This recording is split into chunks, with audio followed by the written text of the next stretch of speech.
কথা হচ্ছে আমি কতটা রাজ্যের আমরা জল সামলাবো। বিহারে বৃষ্টি হলে জল চলে আসছে ফরাক্কা দিয়ে, ইউপিতে বৃষ্টি হলে ফরাক্কা দিয়ে জল চলে আসছে গঙ্গায়, গঙ্গা টুবু হয়ে যাচ্ছে। আমাদের জলটা যাবে কোথায়? ডিবিসি তো ইচ্ছে মতো জল ছাড়ছে, পুরোটা নিজেদের খালি করে দিয়ে।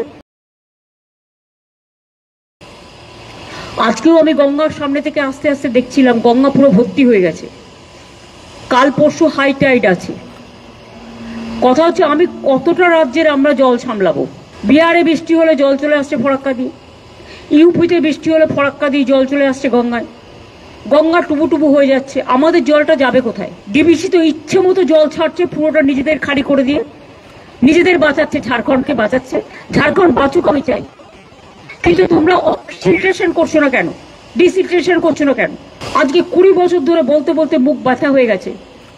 মাইথন, ডিবিসি, পাঞ্চেত কোনো জল ভরবার ক্যাপাসিটি নেই। তাহলে রাখার দরকার কি? ড্যাম না থাকলে ভালো হতো। তাহলে জলটা ন্যাচারাল কোর্সে আসতো, ন্যাচারাল কোর্সে বেরিয়ে যেত, সবাই সমানভাবে ভাগাভাগি করতে পারতো। টোটাল আমরা ফেস করছি, দক্ষিণবঙ্গ ফেস করছে ডিবিসি, পাঞ্চেত, মাইথন।